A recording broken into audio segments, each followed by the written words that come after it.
If you've read Jonathan Haidt's book, The Anxious Generation, you know that one of his most talked about remedies to teen anxiety is for schools to take steps to keep the phones out of students' hands during the school day. While that might seem to be something easier said than done, how can we move schools in that direction, and how will students respond? I want to invite parents, youth workers, and school administrators to find out as you listen into my conversation with two school administrators who followed Haidt's advice on this episode of Youth Culture Matters. From the Center for Parent-Youth Understanding, this is Youth Culture Matters. If you're a parent, youth worker, educator, counselor, grandparent, or anyone else who cares about kids, we're glad you've joined us for this practical, informative, and hope-filled podcast. This is a place where together we talk and think Christianly about the rapidly changing world of today's children, teens, and young adults.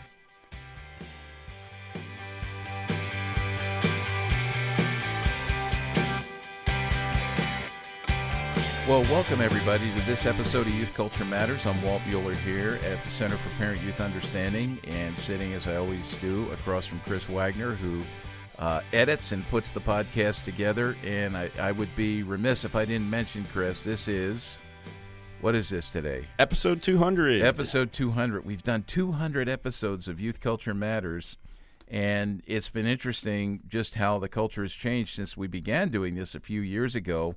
And one of the things we're gonna talk about today really is about a huge cultural shift and change. This one being a good one in response to one that I think folks are concerned about. I know we've talked about it a lot in the past on here, but just how we engage with smartphones and the role they play in the lives of our kids and how we can best respond. And so I'm really excited that today the two guests we have on are school administrators. Mark Dixon, who's head of the upper school, correct me if I get this wrong, Mark, but head of the upper school at the Delaware County Christian School, which I'm going to ask you about in just a few minutes. And then Chad Fenley's here. He is head of do you call it the middle school or the lower school there? We call it the middle school. Okay, head of the middle great. school, which, and I'm sorry I faltered there a little bit. I've got I've got three grandkids who are at the school. They're actually neighbors of the Fenleys. So I pray for you, Chad, with that. And the twins are in fifth grade, which means next year you get them. I get them. So I will ramp up the prayers for next year. I think we love those kids, and they are loving their time at the school there. And then little Ruby's there as well in second grade right now. But let me start with asking a question just about your role there and thinking back. So here's what I want you to do. I want both of you guys to think back to when you were the age of the students that you're working with now. All right, so Chad, you're middle school. Mark, you're high school, as if I need to tell you that. But so I'm just giving you a little time to think here. At that age, what did you want to be when you grew up? You know how people ask that question all the time. And I'm wondering, did you ever imagine you'd be doing what you're doing now? So, Chad, I'm going to start with you. All right. So I grew up in San Antonio, Texas, and I was the son of a high school football coach. So obviously, as a sixth grader, I wanted to be a professional football player. And then by eighth grade, I realized I was probably done growing and knew that was not a reality. But definitely in those middle school years, wanted to be a football player. All right. So now I do know you did go on to play in college. You played at Wheaton, right? Yes, sir, I did. Okay. You don't have to call me sir during this either. It's just, you're thinking I'm your school administrator, which leads to my next question. So when you were in middle school, let's say you're in middle school now, would you ever have been called into Mr. Fenley's office? I would not have been. You were towing the line. I did. You were a rule follower. I was, and I would love to say it was because of my relationship with the Lord. Which I think had a part. I think it was more fear of my mom and dad. There you go. And my dad was the head football coach of the school district I grew up in, and I knew that I was Coach Finley's son, and there was definitely a way I needed to behave, and I did not I did not toe that. Yeah, I towed the line. So All right. Well, let me take it a step further because I would agree with you that that's exactly how it was with me when I was in middle school. It was that fear, and I was pretty compliant. But high school was a different story. I moved to a different school district, so I could, sort of reboot myself. And things sort of changed in my adolescence. But were you the same way, Chad, in high school? As you were you compliant in high school as well? I was. Yeah, so and I would say that's really where the shift for me spiritually started, where my faith became my own, and so I really tried to, and I grew up in a public school in South Texas, Yeah. so a little bit more conservative, and so I had a lot of friends that were also Christians, and we were in a Bible study together starting in freshman year, and there were 7 of us that played football, and so I really attribute the Lord's just provision to putting the campus life director in my life and then having 7 friends who we all were very like-minded and kept each other accountable. And so I was very blessed.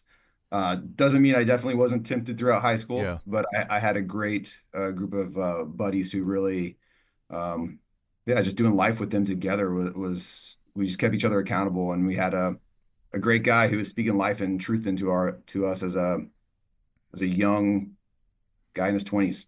Yeah, that was the next question I was going to ask, but you answered that about what outside of your family, outside of the church, who was the one who had the great influence on you? What would you attribute your spiritual growth to? Sounds like that campus life, Youth for Christ, right? Youth for It Christ, was, correct? yep. Yeah, yeah, awesome. Are you still in touch with him?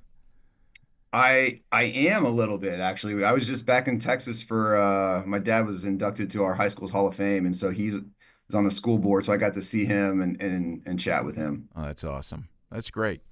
Good. Well, I know we have a good influence on my grandkids in the middle school. Now I have to move over to the high school to find out how good this influence is going to be. But Mark, I have to say this about Mark that Mark, when he was a college student here in Elizabethtown at Elizabethtown College, where we're located here in Elizabethtown, Pennsylvania, CPYU is. I remember Mark coming into our office here and meeting Right. Mark, and so now, and I think I just saw. Did I see you've got a son graduating from Delaware I County do. University? Yeah. Yeah. He's graduating. He's following Mr. Fenley's footsteps, That's what I thought I Wheaton heard. football. Yeah. Yeah. Which is exciting. Okay. Yeah. Awesome. That's great. Yeah. So Mark, I want you to think back to your high school years, and what did you imagine yourself being and doing when you quote unquote grew up? Yeah. Probably like Chad. I mean, I played baseball and basketball. I would say freshman year, I still had aspirations of, winning the dunk contest in the NBA. But soon after that, it didn't take long for me to switch gears a little bit. I didn't really know what I wanted to do. I had a stint where I had a knee injury my junior year. Spent a lot of time at a physical therapy office, and I was like, you know what? I started thinking physical therapy. Like I love the atmosphere. It felt like Cheers, but everybody knows your name and everybody spends time together. Neat way to get to know a lot of different folks and some of the folks, the physical therapists, were an encouragement to me. But it didn't necessarily stick with that. I started thinking communications, writing a bit as I got into college, and really narrowed the focus while at Elizabethtown on English secondary education. But I wouldn't. I guess I probably had no idea at the time in high school exactly uh, what I'd want to do. Knew a few things I enjoyed, and always loved reading and writing, and so that was sort of the bent when I head off to college. But yeah, I definitely would never see myself as a school administrator, quite frankly. And so as it is, it is hard. A man plans his course, but the Lord determines his steps, Yep. and I don't know that I wouldn't spend a ton of time in my office in high school. I was generally pretty compliant, though I think there was a little bit of like junior, senior year of high school hubris where I was probably a jerk at times and pushing some limits. But I think I have a little bit of a soft spot when I start seeing that from kids who are typically pretty good kids. And it's, we're all sinful and human, but yeah, it's definitely a time in life where you're probably the most self-centered that you'll ever be. So try to keep that in mind. Yeah. So would you have wound up in Mr. Dixon's office? Probably one or two times that they're just bonehead things, trying to get a laugh or something. Nothing too egregious, Yeah. but yeah, I think for the most part, pretty compliant as well. Yeah. Yeah, I'm just sitting here thinking, as I was thinking about asking you guys this question earlier, I was compliant in middle school, and I was a little bit complicit, I think, in high school. But it was the kind of stuff you're talking about, Mark. A couple of times in the office for stuff that probably when I walked out, the administrators were laughing, like they thought Right. that was, yeah. So, yeah, I hesitate to ask. Do you guys ever do you ever kind of chuckle a little bit after you have students in the office, or this is Oh being yeah, recorded? I don't want you to say things that are going to get you in trouble, but probably yeah, too often than we should. Yeah, I think Yeah, I I laugh would, a little bit too especially much. with Yeah. middle school kids. yeah, A lot of times it doesn't always think through decisions and like yeah. and so it's sometimes they're kind of silly and yeah. Yeah. Well, and you know what? That's to me, those are the kind of administrators I want my kids around. Who are willing to call them out, but show grace and understand and have been there. Yeah, that's awesome. Hey, tell us, and I don't care who talks first, but I want to hear just a little bit about the school you're at, Delaware County Christian School, just to give context to the folks who are listening, because what we're going to talk about here is the fact that you guys made a move to remove cell phones, smartphones during the school day, get them out of the hands of students. And you went through a whole process with this, which we're going to unpack here. But just to give us some context first, tell us about the school, the mission of the school, and then I want to ask a little bit about the demographics of the school as well. So, Yeah, I'll just start quickly. I think established in 1950 here in the western suburbs of Philadelphia. We're probably about I don't know 13 miles outside of the city. We're from Center City, in Newtown Square, Pennsylvania. Um, the school was started by a group of Christian parents who wanted to find an alternative to local public schools, and so they bought a property which is a old if you remember Strawbridge and Clothier Strawbridge Mansion here in Newtown Square in the suburbs, and started school there here in the mansion, and then that's our grade 6 to 12 campus at this point. The mansion's still situated in the middle of campus with our upper school, middle school buildings, and all the other buildings surrounding it. But have grown. We have two campuses at this point.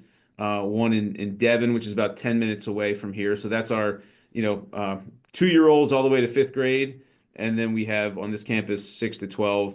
But broad, I think, broad reach in terms of different kinds of families that come to DC. I mean, generally like an evangelical Protestant foundation and a school that a covenantal Christian school, meaning that at least one parent has to be able to, affirm our statement of faith and have a personal relationship with Jesus Christ. And I think that's been a distinctive for us, certainly for a long time. Our promise to parents and to the community, we talk about, helping students, educating students for lives of impact through an innovative and exemplary education rooted in Christ. And so, we don't necessarily innovate for innovation's sake, just to do the next new thing, but I think we're really committed to, excellence and exemplary education that leads to kids who have an impact on the world around them, both during their time in school and the hope is obviously well into adulthood. So I don't know if yeah, Chad, if you add anything else to that. Yeah, just our mission is to educate students who will serve God and impact the world through biblical thought and action. And we'll get to this, but that's a big reason for the move that we end up making yeah, is just looking at as an institution, we've been called to educate students who will make a lasting impact in this world, and it really came down to how can we do this best. And yeah, so, and we'll dive more into that, but yeah, that mission statement's been true to our school for 75 years. yeah. And by the way, I'll just say, having been on both campuses, upper, and lower campus, as you call them, they are beautiful. And I know Mark mentioned, just as a Philly guy, I'm a Philly guy. So Strawbridge and Clothier, for those who are not familiar, those guys like me who are older, we remember going into those department stores, which were, iconic in Philadelphia, and going in there with parents and grandparents. So, yeah, and I grew up near the Wanamaker property in the Jenkintown area. So, Wanamaker's being a famous department store as well. Okay, so let's talk a little bit about this whole document you have coming in out of the wind, and it's subtitled "Cell Phones and Learning and Community Liturgies." And I want to first ask about the process. The document is it's kind of a working paper that you worked off of, and you gave to parents as well. And I think I think if I remember correctly, you had your leadership students read this as well. Mm-hmm. But talk about the process of, from how you started to the document, and how, and we'll get to the implementation of this thing. But I really want to get into some of the process and the thought that went into this particular document. Yeah. Yeah, I can start, Chad, and then chime in. And I think at least like we had been obviously talking about cell phones for years, like many schools, just about the frustration of I think for a lot of faculty members, especially who are seeking to mentor and disciple young people, it was such a frustration that ended up being the first topic of conversation every time you saw a kid, like, hey, put your phone away. And I think it really led over the course of the year, every single year. Like, even though you have a reset, all right, we're going to really go hard this year, make sure those phones are away. And there's just that fatigue over time where faculty members, they understandably don't want to have to say, like, they want to check in on kids. How you doing? What else is going on? When you lead with a reprimand of sorts, it doesn't necessarily grease the skids for great conversations from there. And so it was definitely, it had kind of festered to the point for us where, a few of us are sitting around in the dining hall, in June. It was like the end of last week of school. Jonathan Haidt had just had another article in the Atlantic, and he'd been obviously writing about some of this research on smartphone use and its impact on adolescents from a lot of different angles. But the title of the Atlantic article was "Get Phones Out of Schools Now," and he provided a few different tiers. He kind of looked at a lot of different schools who had tried some different things. Some who, hey, say like we ask kids just to put them away during the course of the school day, or we ask kids to put them in their lockers. We ask kids to put them in little cubbies in each classroom and then get them back at the end of and at the end of the day, he said all of these things, of all the options, the best option is just to like not permit them, period. And good. Yep. Yeah, so I want to ask let me interrupt you there for a minute, Mark, and ask a question. So you said you were sitting around the end of the school year. Was that last school year, or was it the school year before? Or that was 2 school years ago. So this was 2003, I believe. Okay. Sorry, 2023. Pardon me. Yeah. So can you describe? This is our second year of no cell phones on campus. Yeah. Okay. Can you for those who maybe don't darken the doors of a school during a school day, like a teacher, a student, or administrator would, paint a picture? And by the way, I want to say this. Everything you're describing is not unusual. I mean, for those who are listening, Christian schools, public schools, I don't know about homeschools, but the phone things are an issue everywhere. And so would you describe, like on a school day, the teacher frustration? Are we talking about lunch? Are we talking about what was happening in the classroom, what was happening in the hallways? Paint us a picture of that, like what everyone was experiencing as they looked and watched the students with their phones. Go, Chad. Yeah, so I'll talk about the middle school. We kind of always had a no cell phone policy, but I mean, what it was keep your phones in your locker. And a lot of times kids just kind of had them in their pocket, and so in the middle school, we didn't necessarily allow them to be on it in between classes. And so so we didn't see it a lot of times, but every now and then a teacher would see a kid pull a phone out of his pocket, or who knows what was going on when they went to the restroom. And it did become I would have teachers, and even myself, I was like, relationship with middle school kids is so important. And I believe that is essential to be able to educate our students. The best is to have a relationship.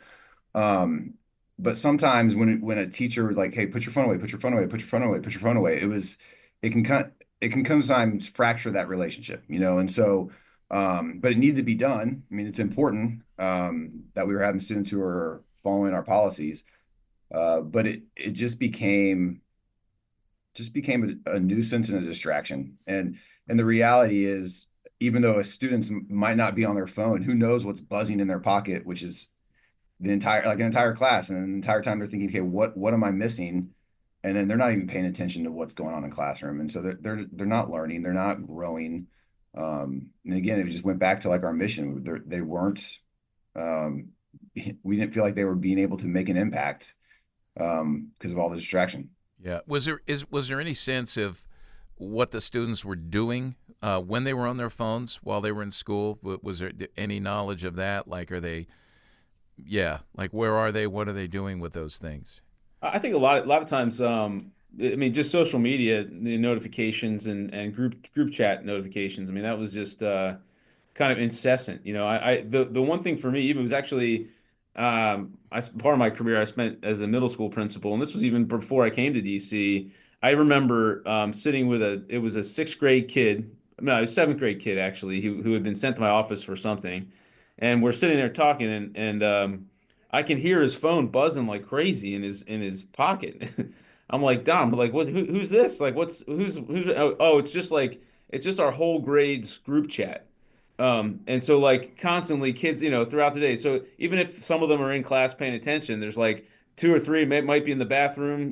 And they're firing off text to the group chat that's just happening. This like, sub conversation that's happening all day. That's just a constant distraction from what's, teachers are hoping are going to be accomplished. I think that's like a pretty normal thing. And I think, yeah, obviously the title of the document there, and even the way we've looked at it, again, coming in and out of the wind is taken from C.S. Lewis, and sort of like what he says, hey, we as Christians every day need to fight all the things that come flying at us in our hearts and minds each morning, and kind of step in out of the wind, obviously, as just a spiritual discipline. But I think for as a school, that was one of the big pieces for us, was like, how can we create an environment where, again, it's not like a silver bullet, that like kids are still going to need to learn how to regulate their use outside of the school day, but how can we provide an environment that does shield them from the wind, if you will, of all these notifications and distractions, and really give them the opportunity to even have a taste of what it's like to have a quiet heart, quiet mind, as they navigate life. And so even when they leave our school, go off to college, like, hey, that was a great thing for me. I think I really benefited and was blessed by some time away from all these notifications coming my way during the course of the day, and it's actually a good thing. So that's our hope. Yeah. That was our hope for our kids. But that's some of what they were up to, I think, just this constant communication. Yeah, I love the way that, and this is happening at more and more schools, and I think you guys have modeled this well. But I love the way you've been intentional about addressing something that you see as an issue and a problem that is not just interrupting the educational process in the moment or during the course of the school day, but these are life lessons. Kids are being shaped, or I would say misshaped, formed, or being deformed, depending on how they address these things. And so the intentionality with which you've done this is a beautiful thing, and the fact that it's rooted in just an understanding of the integration of faith into all of life, that the scriptures say something about this. We're going to take a break. When we come back, we're going to talk a little more about that. I want to hear a bit about what you address in the document, coming in out of the wind, about aligning policy with your mission at the school, and then the patterns that you identified and how you laid them out in the document for people to really understand this is an issue and we have to address it. So we're talking with Chad Finley and Mark Dixon from the Delaware County Christian School, talking about phones and removing phones from the school day and the benefits of that and how that was done. We'll be right back.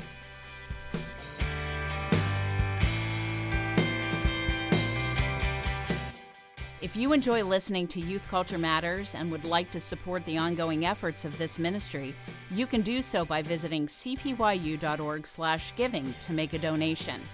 Your prayers and financial support make this podcast possible.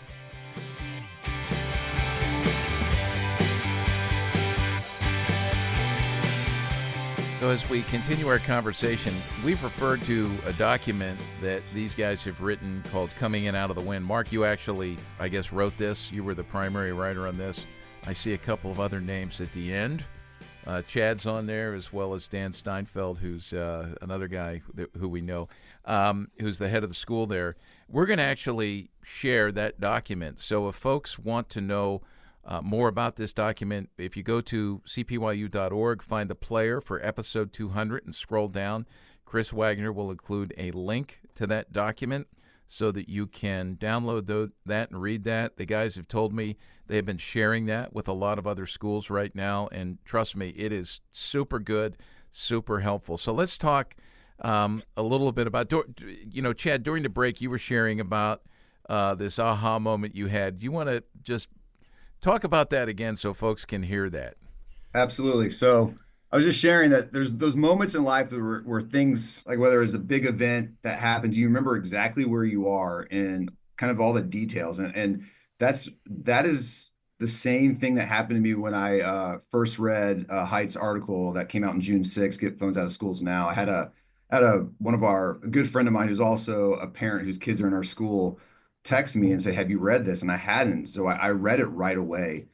And I called Mark instantly, and then Mark was like, we had just been talking about this article with teachers in the lunchroom, and that is when we were like, is this something we could actually do? Like, what would this look like at DC if we were to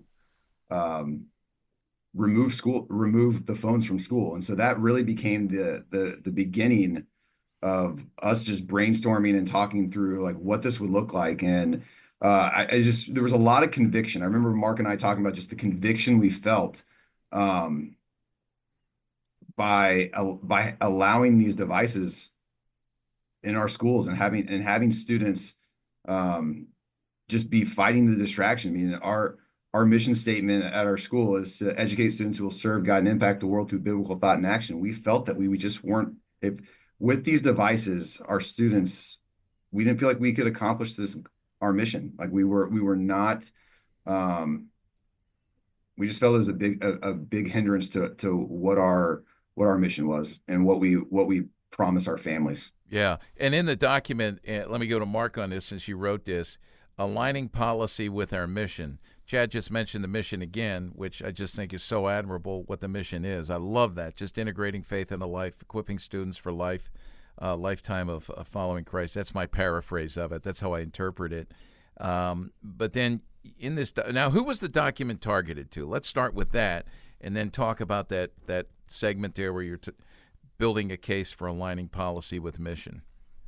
Yeah, I would say like as I wrote, I definitely had our parents in mind first. Obviously, our students as well. I mean, that was I knew that our faculty would be behind any way to create an environment that was a little more conducive to learning. But I think our parents, to kind of give them a clear picture of not only philosophy, but I think even research, and some of the data there that actually helps support it. So that was the audience, the students and parents, but parents primarily. They were going to be the ones who have to get on board. It's an adjustment. I think for a lot of parents, for them it's an adjustment. They're used to being tethered to their kids pretty immediately. If hey, how's your day going? That I think sometimes for parents is something that they depend on a bit. That might not necessarily be helpful for them or for their kid. I think sometimes that we still have in our environment, there are one-to-one devices, laptops and iPads, and those things are used, surgically, if you will. So teachers say, okay, you can take this out now and use this now, but that also does give kids an opportunity to email home. So that's what our families have kind of transitioned to. Like, hey, Mom, can you pick me up at 4:30 today? Practice is going to end a little early. All those communications that used to be texts, have become emails, which has been helpful. But anyway, those are some of the factors as I thought about like the what ifs. What about this? What about that? What about that? We knew we'd get a lot of questions from parents and from kids to make this move because it's such a shift in terms of how we kind of do life together in our era. So yeah. So I don't know. I could talk a little bit about some of the patterns we were focused on. Yeah, you identified 3 patterns, and this was after you took people into Romans 12, the first couple verses of Romans 12, where we think about, hey, in view of God's mercy or what it is we've just celebrated at Easter, the great grace of God and the salvation that's ours, living a life of gratitude and obedience in response to God's good gift to us in Christ and the new life that's ours, that we're called to live as disciples counterculturally. I know that's what you're working to instill in your students there. And then you identified these patterns, the patterns of the world. Let's go through those. Yeah, let's hear a little Yeah, bit about there that. are obviously countless patterns of the world you could identify, but I think with this, we really try to focus on a few things. So three things: noise, the pattern of noise that just kind of surrounds our kids and us every single day. We kind of ask the question, what steps can we take to limit the noise and cultivate windows of quiet in the lives of community members, especially our teens? The second pattern was interruptions, just the amount of interruptions. I think I quoted the average American checks his or her phone 144 times a day. Probably way more than that now. That was a few years ago. But so, what steps can we take to limit these interruptions and increase students' capacity for protracted or prolonged focus? And then the third one was just pattern of mediocrity. I think we get so distracted and pulled in many different directions that we're not able to really deliver or execute on anything with our entire energy or focus. And so we said, what steps can we take to overcome mediocrity and steward what God has given us to pursue excellence throughout the day for His glory? I think that's especially our time and our attention. So those are some of the big ones. You could list many other ways that patterns of the world, even with regard to technology, in our current day, factor in. But I think those were three that we really focused on. Again, noise, interruption, and mediocrity. Yeah, I like this sentence here. It says, in order to confront the patterns of noise, interruption, and mediocrity, we endeavor to create a phone-free educational environment for 6 hours and 50 minutes each school day.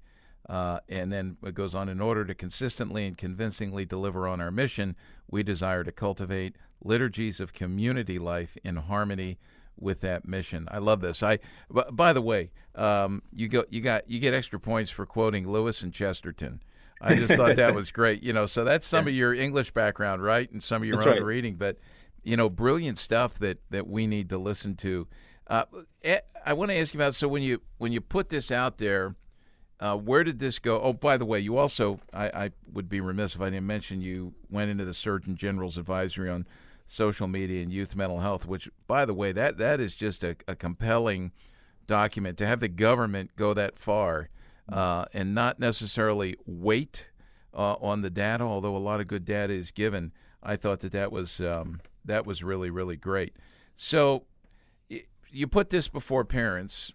Is that who you took it to first, or where did you go? What was the kind of the line of communication here in terms of the different groups that you put this in front of? Yeah. So so we obviously did our executive leadership team. We sent it off to them, late June. July we did I had some this kind of focus group Zooms and kind of put out there to all of our faculty to say, hey, here's what we're thinking about doing, and poke holes in it, give us thoughts. What questions are we going to get, any feedback, and then I also I had a meeting with our senior leaders, students who are like rising seniors who are in class boards and prefects and other roles, and just basically at that point as a school we had decided we're going to go in this direction. But before we sent things out, the question was, or maybe we had sent it out at that point. I think we may have. I just we spent some time just saying like, okay, we're doing this, but would like your feedback on what what questions will students have. I kind of said to kids, I don't need you to be an apologist for this. It's okay if you don't like it. It's going to take time for you to, but as leaders, what you can do is in a positive way direct kids who are complaining and have frustrations and need to kind of vent. Send them our way. We want to be able to talk through with them, and don't feel like you have to own it yourself. We also, before we sent out the email with connecting the document, we also created a brief video. Chad and I did. Maybe you can speak to some of that, Chad. Yeah, I mean, as you say, the document is quite long. It's filled with phenomenal info, but we also wanted to just communicate our hearts behind this, and we just felt like doing a video with Mark and I to be able to kind of talk through the rationale, what it was going to look like, and just and why ultimately we're doing this, because think this is best for our students and for our parents' children, just that in terms of their education. So we filmed a video, just took a couple takes, and then we attached this document with it. And then in that, we also invited families to come to a prayer and conversation that we were hosting in our student union on campus, to where parents could come and ask questions. We could talk about the kind of gave an overview of why we're doing this. Just kind of again talked more into depth about the purpose from the information we sent out, but then provide an opportunity and space for parents to ask and to if they had questions, or and it was really cool.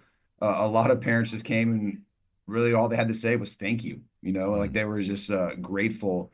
There's a couple questions that were brought up that we navigated. We had some parents who were proponents of this, and really kind of spoke into it as well. And so it was I feel like the way that we rolled it out, it went well, and so Yeah, it's an admirable process, and just even as you're talking about, your student leadership, your rising seniors. I mean, getting the students to buy in, not making them have to own it or agree with it, but be channels to get other students who might have concerns to you. I mean, that's brilliant. That let me go to that parent meeting just for a minute. Did you get good turnout at that? And it sounds like the spirit at that was really positive and good. Yeah, I'd say we had about 50 or 60 people total. And I think um, overall very positive. Well, I'd say like one or two who had, one who I knew coming in. She had been firing emails to me prior to the meeting. Some of her concern, mom, who's concerned about the health and safety piece. I think specifically when you think about like crisis situations, Yeah. if there was ever a crisis on campus, we had already connected with our local police department. We also had two parents in our parent body who are work for the FBI and kind of have significant insight on some of those, pieces. And ultimately, the message around, like, say, if, heaven forbid, a terrible, crisis happens on campus. In those instances, what the law enforcement says, like, it's best to be able to communicate with one voice in that situation anyway. A lot of parents feel like, well, if there's ever something terrible that happened at school, I'd like to know my kid has their phone right on them. But what ends up happening often is in those scenarios, chaos ensues because 300, 400, 500 different communications are being sent out in a million different directions from the campus, sending all kinds of confusing information home about what's happening. And it really keeps, if you have all of a sudden 400 cars descend on the scene when law enforcement's trying to do what they need to do, and the schools is also trying to communicate clearly to the parents to say, hey, here's where you're going to be, the reunification location. Like it really interrupts and hijacks the opportunity to communicate clearly in a time of crisis. And so any kind of quote unquote benefit that you would have with a student sort of having their phone nearby, it actually, when you kind of look at it, tips the scales in the other direction. Our faculty members still have phones on them if they need to. Obviously, there's phones around campus and in classrooms as well. But in terms of the calculated decision that way, in terms of the impact, solid support from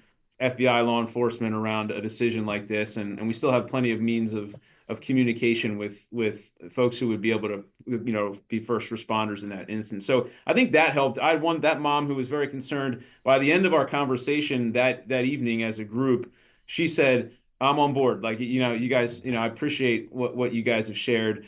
Another factor in terms of some negative feedback. One dad was like, "This is great. You're doing this during the school day, but then you turn them over to me. You turn her back to me, and then so she's had her phone. Now she's not at her phone all day. Now she wants to be on her phone even more when she gets home." And it was interesting. So one of my ace in the hole for one of the meetings for that meeting was Dr. Leonard Sachs. You might know Yeah. he's great guy, and he's a school parent, and he was sitting next to me, and I said, "Hey, Leonard, you want to take this one?" And so he's certainly he just talked about, hey, at the end of the day, like you're still a parent. We all have to parent our kids and figure out structures for the time that we have for them outside of school. And obviously, this is one step. It is our hope that we can create that kind of environment, and the parents can sort of think through what looks wise and reasonable for them. A lot of great insights out there. People like Andy Kraus and others who've provided some good resources for families that way too. But I thought that was really helpful just to sort of support us in some of that. I understand what Dad was saying, but I also think we still to even again give kids a taste during the day is what we're hoping for. We don't necessarily have to. We don't over control. They have things they still need to learn how to regulate themselves as well. But during an important part of the day, it's a priority. So overall went very well, and it's been it's been a great rollout. I mean, after about 2 or 3 months, I would say even after 1 or 2 months of doing it, everybody just sort of fell in, and it's how we do life now. We don't even think about it anymore. Yeah. I love how you call Leonard Sachs your ace in the hole. We've had him on the podcast, and I've read all his stuff. Great guy, and that's neat that he's a parent there. You were able to go to him. I love, too, in the document, for those who will get it and read it, which I hope you all will, towards the end there you have some likely questions, and that one is one of 7. That question that mom asked about the crisis time is one that you anticipated and you responded to. So, yeah, it was really, really good. All right, we're going to take a break here. When we come back, I want to hear a little bit about some of the practical ways that this was implemented. Mark, you started to talk there about the response as the implementation took place, the response of the students, and I want to know how the narrative and experience for them changed as they were given the opportunity, forced, we would say, right, but given the opportunity to experience something that they would never probably have experienced if you guys had not done this. So we're going to take a break, and we'll be right back.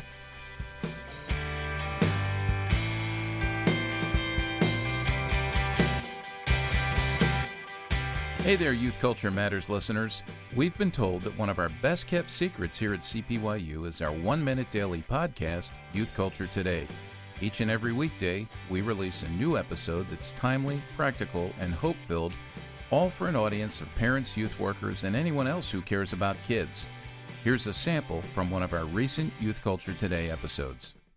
Youth Culture Today with Walt Mueller of the Center for Parent-Youth Understanding. With loneliness off the charts for kids in today's world, we can reasonably conclude that more time looking at screens means less time with others. In her new book, The Extinction of Experience, Being Human in a Disembodied World, Christine Rosen writes, a decade ago, a book about how technology is changing us would offer solutions for a more balanced relationship with our devices, such as taking a digital Sabbath, avoid multitasking, and put those phones away at the dinner table. These are no longer enough. Rosen suggests an Amish approach to technology, where we work to cultivate a robust skepticism about each new device and app, even if most of us will not be as strict as the Amish in rejecting them. She writes, the Amish ask the right questions before embracing something new. How will this impact our community? Is it good for families? Does it support or undermine our values? Parents, are you asking these questions as you think about the role technology will play in your family? For more on youth culture, visit us on the web at cpyu.org. Youth workers, do your parents a favor and get them to subscribe to Youth Culture Today wherever they get their podcasts.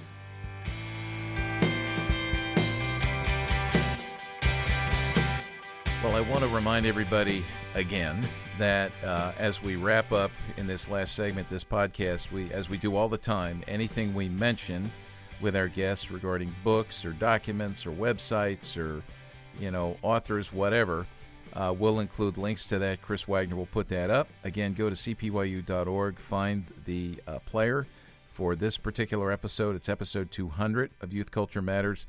And if you get in there and scroll down, you'll see links to everything. One of the things I asked the guys during the break was if they had watched the Netflix series, a 4-part series, Adolescence, which I believe it was our last podcast. We had a discussion about that, right, Chris, with some youth workers. And you guys have just thoughts on that and the role that can play in helping parents understand some of the dynamics of what's going on in the world with smartphones, social media, and this, I call it like an invisible underbelly of youth culture that parents by and large are not aware of. Yeah, I think that, to me, that was exactly the biggest piece that you just mentioned is that there's a lot that students are doing on their phones that parents aren't always aware of. And you see that in the show, with just the communication and the photos posted and the comments that were being even said about him, that parents had no idea about. And so, um, it's important as parents to have these conversations and to really know what your students are doing on their phones, and then also in relationships, so much a piece of that. I mean, it's one of the things. Um, there's an organization that talks about just having that one long lasting relation or conversation, right? You have the conversation over and over again. It's not you just have that the sex talks once. It's like you're continually talking about it. And so it's just so important as parents that we have these conversations continually with our kids, and to not just think, hey, I can talk about it one time, check off the box. They know we got to continually talk about it. And I think that was just evident in that show. Just the how unaware the parents were, and then you just see the pain in that last episode Oh, where, I mean, it's like just questioning. They're running all the decisions they made back and just questioning so much of how they um, parented, and just not knowing what their son, I think he was Jamie, what he was involved in, and yeah, it was crushing. But to me, I think that's a big piece. Is one of my biggest takeaways was just the importance of knowing if your child has a phone, just the importance of knowing how that's being used. And so much of that is just having a relationship with your kid. Just say, hey, it's not that I don't trust you. It's just that I care about you. And this is we're giving you something that can do good, but also do a lot of damage. And walking alongside your child through the training of using a tool like yeah, a yeah, smartphone. yeah. Wake up call, Mark. Did you find it to be, accurate, an accurate depiction of what our kids are experiencing and going through? Yeah, definitely. I think what it highlighted for me was just the chasm of well, really just how much the world has changed drastically in 15, 20 years, and less than that really. But I think at least for much of the 20th century, um, most parents could kind of say, for a few generations there, like, I know what it's like to be your age. I know what it's like to walk through some of the things you're walking through, and the world changed a little bit, but when you have the internet and you have smartphones, that's changed human life, exponentially in a very short time. Where I can't say. I mean, obviously, like you watch the dad on an adolescence and his son Jamie, and dad can't relate to what Jamie is walking through as an adolescent because he didn't have a smartphone. There was not, internet. We've been saying that for years, but I think that is a huge chasm that I think is hard to really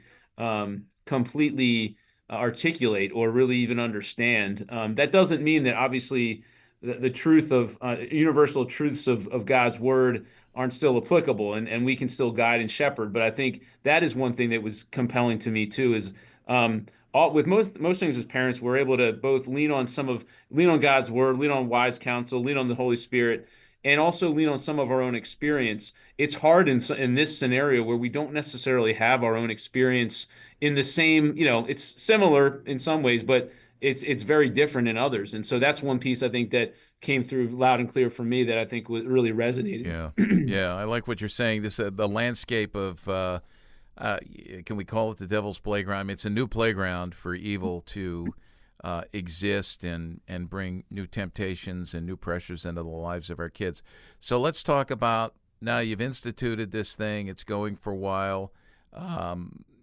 Okay, so Mark, talk first about how this works, the phone lockers, and then I want to hear what's changed in your school culture and what has changed in the lives of students. What changes have you seen there in the classroom, with the classroom experience, even with families?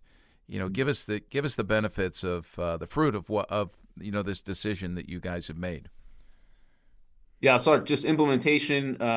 We have about 300 kids in the high school. I know, we're a smaller private school. So our system, we have cell phone lockers that for students when they come in the morning, There's a location, be it a classroom, a lobby, where they meet their advisor. The advisor's there for about 5 minutes, and it's like 5 minutes before school day begins. They drop off their phone in the cell phone locker. They're portable, so it's small. It's something that looks like a little briefcase, if you will. There's about room for about 36 phones. Each kid has like a box and a number assigned, so we kind of know, hey, Joey Smith is J3, so that's where his phone goes. And it's become such a normal part of the day where that they go there, drop off the phone, go to the first period class. One of either that advisor or another will walk the phone cell phone locker down to the high school office. We have a wall with a few long shelves, and we just have them all. It's pretty impressive to partake, but it's like, big wall with all these cell phone lockers, and all the cell phones in the school are there. And I think the advisory piece is helpful, where the advisor knows, the kid's phone. That was one of the concerns, like burner phones and those kinds of things. But I think that really hasn't been a temptation for kids when they know all the rest of their friends are not on them during the day. They're not missing anything. I think for many of them, it's like, man, it's so they love the fact that they don't have to worry about it, and they can just put it in there, and it's like freeing in many ways. I think, after the first year, I would say, I still remember a senior who had given me a lot of grief in September when we first rolled out the policy, and she was really upset with, how this was going to change her life on campus as a senior. I remember her, out of like unsolicited, she in March of that year, she said, "You know what, Mr. Dixon, I actually love it. Like, I actually love the policy. It's actually been a really good thing. I didn't think it was going to be, and I think for me that meant a lot. I mean, for a kid who was pretty open and honest about how she saw she was ready to poke holes in many elements of it. For her to kind of get to the point where unsolicited would just offer that, that was kind of the most important endorsement for me. It meant a lot, and I think many kids would resonate. I think in terms of what we see on campus, Chad would agree. Like, just to see kids at lunchtime, on breaks. We have a morning break for about 10-15 minutes where kids can go grab a breakfast sandwich and hang out in the dining hall for a little bit. And instead of standing in circles looking at their phones and kind of pointing at things and showing each other, goofy videos, they're just standing there talking, laughing, having a great time, and it's not a factor at all. And it's just, that's something that you don't realize how powerful that is until you realize that, like, man, we haven't seen that from kids in a normal, time together in years. So I think that's been probably one of the most powerful pieces on campus. Chad, I don't know what you would add. No, I agree to that. I mean, our policy is pretty similar as Mark's in terms of the process. My middle school's in sections, so my kids are kind of travel with the same group. So we just kind of collect them first period and bring them back second period. And then I have all my teachers who don't teach first period, they are always going and grabbing boxes and bringing them in. It's been a great collaborative process. But no, I mean, it's pretty cool just to see a group of kids throughout the day just walking and just in conversation and kind of. I remember the first time we did it, I used to see like a lot of kids' heads just always down, and that was one of the first things I noticed, is just seeing like the whole face of students, because they're walking around, they're in a circle talking. Um, it's been really cool. One of the funny things that just in terms of like the rollout and just like how students handle it. Our first day back from Christmas break this year, I had a sixth grader, like before the bell even rang, ran into the office. And they're like, "I have my phone, I need to turn it in." And we are like, "Whoa, okay." And they had just got it for Christmas, but they were so excited to be able to come turn their phone in, to kind of just because it's part of our culture. I mean, it's one of those things that we don't even really think about a whole lot anymore. Students just naturally do it, and it's freeing for them. Oh, it's awesome. I know what Chris is thinking right now, man. I wish the school here would do this, right? You're thinking that. And you're describing, I mean, what's crazy to me is you're describing the way that probably all of us here, regardless of our age, experienced social relationships when we were in school. We'd see each other's faces, we would chat, we would talk. Just the benefit of that. I often say it's kind of like, youth workers used to ask, well, we're going away on a retreat and the kids are screaming already. You're not going to take our phones away, are you? Well, yeah, take them away. See what happens. Within a day, your kids are going to be experiencing eating filet after eating, fatty, roadkill meat for their whole lives, with the smile. That's the analogy I would use. And you guys actually used a good one about athletics. We don't. How did you say that? What was that limited analogy you used, Mark? Yeah, I just compared it to like if you're a football team training for the big game, it would be silly to have chocolate cake sitting right there on the sideline, and instead of water, and like running over and grabbing big hunks of cake as you're trying to train. It's just counterintuitive. It's like we're hijacking the growth process that we're trying to create here, and it doesn't make sense to have in that sort of training environment. So. Yeah, hijacking the growth process. Let me ask you one more question. I remember early on in youth ministry where we talk about to parents about, pulling back on the TV time. That was back when there was one screen, right? And, parents said, how do I, pull back on that? And it was very limited screen time at that point in time. But, provide an alternative, give them something else. And you have done that at least for a couple of days in the school with reading. Tell us about that, what you've done with the reading. Good, Jed.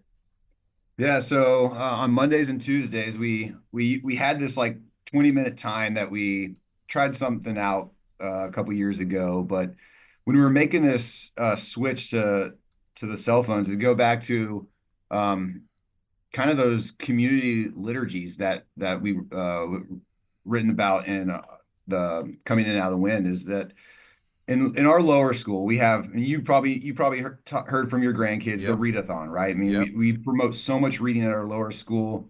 I know every year in February when you do the readathon, our kids read like million words, and it's this big deal. And I see how like even my fifth grade son, every night he is reading because of the love that he's developed in the lower school, and we really were like, we want to continue that. Like if we're just we want to try to find opportunities for good things to happen, and to be able to provide just 20 minutes a day where students can just enjoy reading a book. There's nothing they're quizzed on. It's not for school. I remember when I was a student, I'd be like, oh, I like to read, but I'm being told what books I have to read, and I just don't have time to read other things. And so we want to provide a time where students can find a book that they enjoy and just develop the habit of reading.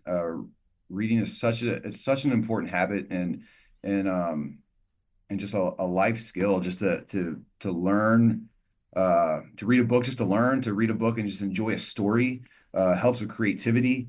And so we really just want to provide a space. It's just 20 minutes a day where students, it's right in between third and fourth period in the middle school, where they just bring a book and they just read for 20 minutes, and then we just kind of go into class.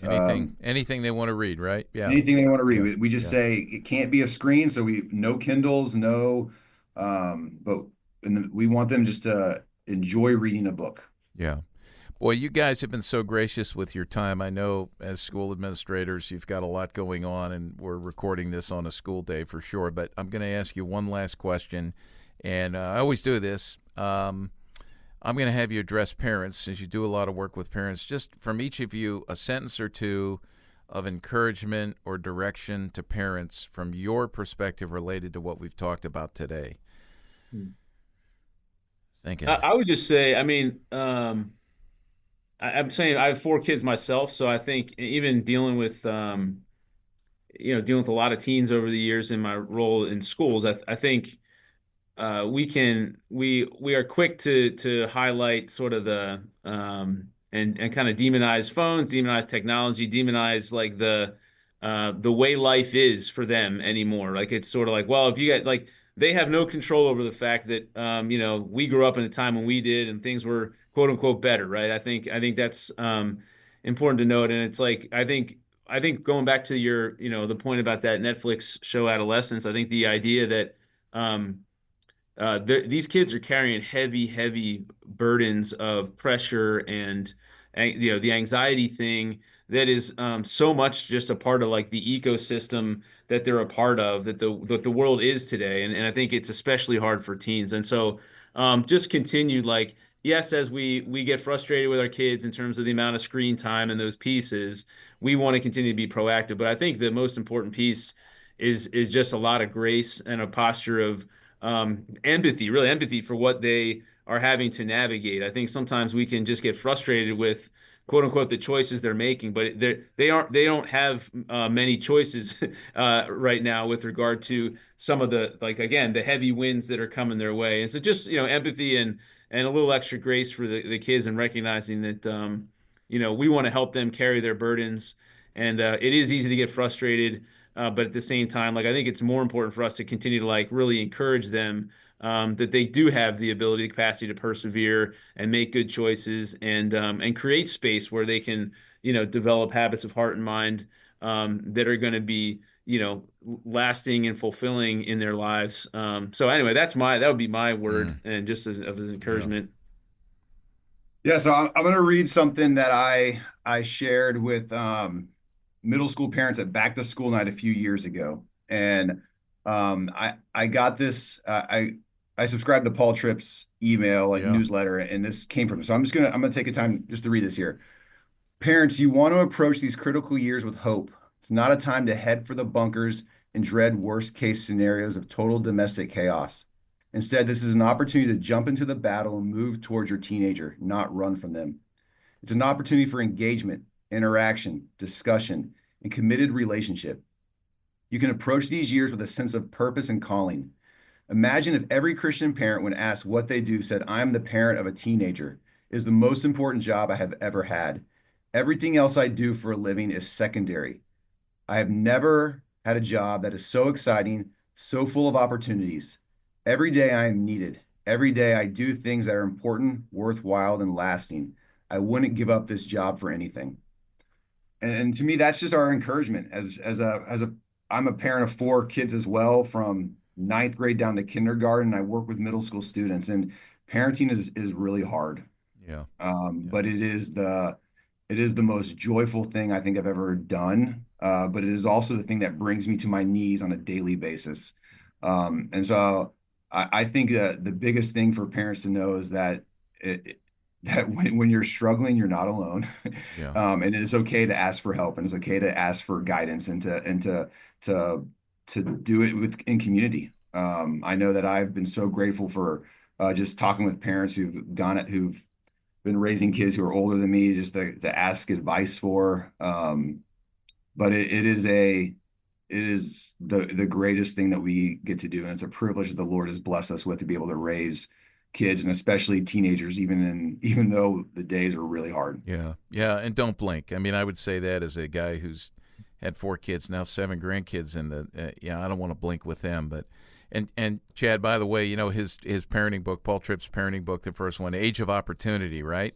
Mm-hmm. Not Age of Lament, but Age of Problems, but Age of Opportunity, a biblical guide to parenting teens. And I would encourage you, Chad, read that every year. That's great. Read that every year.